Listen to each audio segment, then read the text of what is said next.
Search bar में आपको type करना है U-प्लस। ये लिखने के बाद आपको इसको सर्च कर लेना है। जब आप U-प्लस लिखकर सर्च करेंगे तो आपको यहाँ दूसरे नंबर पर U-प्लस स्टूडेंट मॉड्यूल की वेबसाइट मिलेगी। तो आप यहाँ पर क्लिक कर लीजिएगा। जैसे आप यहाँ पर क्लिक करेंगे अब आपके सामने इस तरह का पेज आएगा। तो आपको पेज को स्क्रॉल अप कर लेना है। उसके बाद आपको यहाँ स्टेट सेलेक्ट करने के लिए ऑप्शन मिल जाएगा। तो आप यहाँ पर क्लिक कीजिएगा। जिस भी स्टेट से आपका विद्यालय बिलोंग करता है उस स्टेट का चयन आप यहाँ से कर लीजिएगा। उसके बाद आपको यहाँ गो का ऑप्शन देखने को मिलेगा। तो आप गो पर क्लिक कर लीजिएगा। अब आपके सामने इस तरह का लॉगिन पैनल ओपन होकर आ जाएगा। तो यहाँ सबसे पहले आपको आपके विद्यालय की यूजर आईडी एंटर करने के लिए कहा जाएगा। तो यूजर आईडी आपके डाइस कोड ही है, मतलब आपको सबसे पहले आपके विद्यालय के डाइस कोड यहाँ पर एंटर करने हैं। उसके बाद आपने जो भी यूडाइस लॉगिन के अपने पासवर्ड डिजाइन कर रखे हैं उन पासवर्ड को आप यहाँ पर एंटर कर लीजिएगा। फिर आपको यहाँ कुछ कैप्चा कैलकुलेशन प्रदर्शित किए जाएंगे। इन कैप्चा कैलकुलेशन को आप सेम टू सेम यहाँ पर क्लिक कर एंटर कर लीजिएगा। फिर आपको यहाँ लॉगिन का ऑप्शन सबसे अंत में देखने को मिलेगा। तो आप लॉगिन पर क्लिक कर लीजिएगा। अब आप U-प्लस के स्टूडेंट मॉड्यूल में लॉगिन हो जाएंगे। सबसे पहले आपको यहाँ एकेडमिक ईयर डिस्प्ले किया जाएगा। तो एकेडमिक ईयर आपको यहाँ से देख लेना है। उसके बाद आपको यहाँ इस एकेडमिक ईयर में विद्यार्थियों की इंफॉर्मेशन को अपडेट करने हेतु एरो दिया गया है। तो आप यहाँ पर क्लिक कर लीजिएगा। अब आपके सामने इस तरह का विद्यालय संबंधी मैसेज आपको डिस्प्ले किया जाएगा। तो आपको यहाँ क्लोज का ऑप्शन देखने को मिलेगा। क्लोज वाले ऑप्शन पर आप क्लिक कर लीजिएगा। ये मैसेज आपके सामने से हट जाएगा। अब आते हैं साथियों हमारे मुख्य बिंदु की ओर कि आपको विद्यार्थी की अपार आईडी जनरेट करनी है। तो आप विद्यार्थी की अपार आईडी तभी जनरेट कर पाएंगे जब आप U-प्लस पोर्टल पर विद्यार्थी की जनरल प्रोफाइल को अपडेट कर देंगे। यदि आपने विद्यार्थी की जनरल प्रोफाइल को अपडेट नहीं किया है तो आप विद्यार्थी की अपार आईडी भी नहीं जनरेट कर सकते हैं। तो सबसे पहले मैं आपको बता देता हूं कि आपको विद्यार्थी की जनरल प्रोफाइल को अपडेट कैसे करना है। तो जिस भी क्लास के आप विद्यार्थी की अपार आईडी जनरेट करना चाहते हैं वो क्लास आप यहां से देख लीजिएगा। उसके बाद आपको यहाँ व्यू एंड मैनेज का ऑप्शन देखने को मिलेगा। तो आप यहाँ पर क्लिक कर लीजिएगा। अब आप जिस भी कक्षा और सेक्शन का चयन करेंगे उसके विद्यार्थियों के नेम आपको यहाँ पर डिस्प्ले किए जाएंगे। विद्यार्थियों के परमानेंट एजुकेशन नंबर आपको यहाँ पर डिस्प्ले किए जाएंगे। तो यहाँ साथियों में आपको एक बात और याद दिला दूं, जिन विद्यार्थियों के परमानेंट एजुकेशन नंबर U-प्लस पोर्टल से जारी किए जा चुके हैं उन्हीं विद्यार्थियों की अपार आईडी जनरेट हो पाएगी। अब आगे आप यहाँ देख पाएंगे, यहाँ आपको जीपी लिखा मिलेगा। तो यदि आपने अपने विद्यार्थियों की जनरल प्रोफाइल या बेसिक प्रोफाइल को अपडेट नहीं किया है तो मैंने आपको वीडियो के पहले बताया है कि आप उस विद्यार्थी के अपार नंबर नहीं जारी कर पाएंगे। तो सबसे पहले आपको विद्यार्थी की जनरल प्रोफाइल को यहाँ अपडेट करना होगा। तो आपको जो यहाँ जीपी लिखा मिल रहा है इस पर आप क्लिक कर लीजिएगा। अब आपके सामने विद्यार्थी की इंफॉर्मेशन डिस्प्ले की जाएगी। तो जो भी विद्यार्थी की जनरल प्रोफाइल में आपको यहाँ इंफॉर्मेशन डिस्प्ले की जा रही है उन सभी इंफॉर्मेशन को आपको अपडेट कर लेना है। उसके बाद आपको यहाँ आना है, सेव का ऑप्शन आपको यहाँ देखने को मिल जाएगा। तो आप सेव पर क्लिक कर लीजिएगा।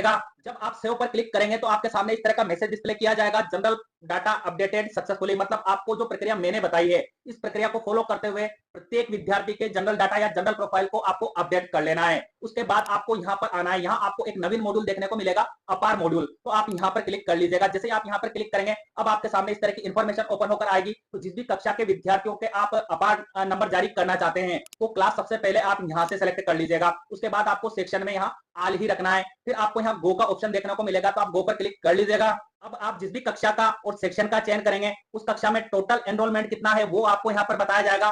टोटल जनरेटेड आईडी, आपने कितने विद्यार्थियों की अपार आईडी यहाँ जनरेट कर दी है इस पोर्टल के माध्यम से, उसकी इंफॉर्मेशन आपको यहाँ पर डिस्प्ले की जाएगी। टोटल पेंडिंग स्टूडेंट कितने हैं जिनकी अपार आईडी आपने जनरेट नहीं की है वो इंफॉर्मेशन भी आपको इस कक्षा से संबंधित यहाँ बताई जाएगी। अब आप जिस भी विद्यार्थी की अपार आईडी जनरेट करना चाहते हैं उस विद्यार्थी का नेम आपको यहाँ पर डिस्प्ले किया गया है। विद्यार्थी की कक्षा भी आपको यहाँ पर बताई गई है। विद्यार्थी के परमानेंट एजुकेशन नंबर भी आपको यहाँ देखने को मिल जाएगा। तो जिस भी विद्यार्थी की आप अपार आईडी जनरेट करना चाहते हैं उस विद्यार्थी के नेम के सम्मुख आपको यहाँ एक्शन के नीचे जनरेट का ऑप्शन देखने को मिलेगा। तो आप यहाँ पर क्लिक कर लीजिएगा। अब आप जिस विद्यार्थी के अपार आईडी नंबर जनरेट करना चाहते हैं उस विद्यार्थी का नेम आपको यहाँ पर डिस्प्ले किया जाएगा। विद्यार्थी के परमानेंट एजुकेशन नंबर भी आपको यहाँ पर बताए जाएंगे। विद्यार्थी की डेट ऑफ बर्थ भी आपको यहाँ पर डिस्प्ले की जाएगी। यदि आप विद्यार्थी की और इन्फॉर्मेशन देखना चाहते हैं तो यहाँ आपको प्लस का आइकन दिया हुआ है, आप यहाँ पर क्लिक कर लीजिएगा। जैसे आप यहाँ पर क्लिक करेंगे विद्यार्थी की और इन्फॉर्मेशन आपको यहाँ पर बता दी जाएगी। अब आपका कार्य प्रारंभ होता है यहीं से। यहाँ आपसे पूछा जा रहा है do you want to change Aadhaar detail. तो आपको यहाँ विद्यार्थी के कुछ आधार नंबर के डिजिट डिस्प्ले किए जाएंगे। आधार नंबर पर विद्यार्थी का नेम क्या है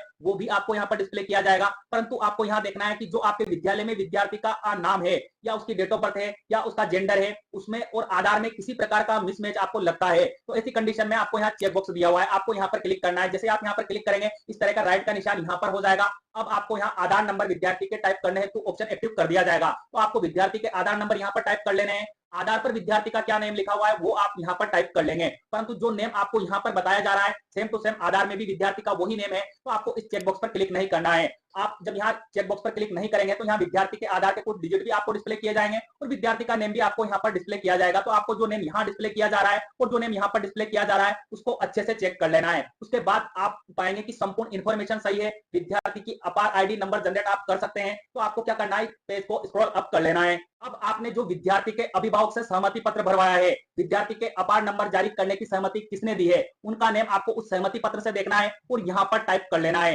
विद्यार्थी से जिन्होंने सहमति दी उनका रिलेशन क्या है वो आप यहाँ से सेलेक्ट कर लेंगे। नंबर आपको यहाँ पर एंटर कर लेने हैं। फिर आपको प्लेस ऑफ फिजिकल कंसेंट यहाँ एंटर करने के लिए कहा जाएगा। तो जहां से भी आप विद्यार्थी का फॉर्म ऑनलाइन कर रहे हैं या विद्यार्थी आपके पास है और वहीं से आप उसकी ऑनलाइन आवेदन अपार नंबर हेतु कर रहे हैं, उस प्लेस का नेम आप यहाँ पर एंटर कर लीजिएगा। फिर आपने जो सहमति ली है वो सहमति किस तिथि को ली है वो सेलेक्ट करने के लिए आपको यहाँ कहा जाएगा। तो जिस भी तिथि को आपने सहमति ली है वो तिथि आप यहाँ सेलेक्ट कर लेंगे। उसके बाद आएंगे आप नीचे की ओर, तो आपको यहाँ पर हेड ऑफ स्कूल का नेम ऑटोमेटिकली डिस्प्ले किया जाएगा। विद्यार्थी का नेम भी आपको यहाँ डिस्प्ले कर दिया जाएगा। आपको विद्यार्थी के अपार आईडी नंबर जनरेट करने हैं और सभी इंफॉर्मेशन आपने सही दर्ज की है। ऐसी कंडीशन में आपको यहाँ सबमिट का ऑप्शन देखने को मिलेगा, तो आप सबमिट पर क्लिक कर लीजिएगा। जैसे आप सबमिट पर क्लिक करेंगे आपके सामने इस तरह का मैसेज आएगा कि are you sure you want to generate APAAR ID number concerned by. विद्यार्थी के फादर का नेम भी आपको यहाँ डिस्प्ले किया जाएगा। तो सारी इंफॉर्मेशन सही होने पर आपको विद्यार्थी के अपार आईडी नंबर जनरेट करने हैं। तो यहाँ पर आपको जो कंफर्म का ऑप्शन देखने को मिलेगा, आप कंफर्म वाले ऑप्शन पर क्लिक कर लीजिएगा। जैसे ही आप कंफर्म पर क्लिक करेंगे आपके सामने इस तरह से ग्रीन कलर में राइट का निशान आ जाएगा और आपको यहाँ बताया जाएगा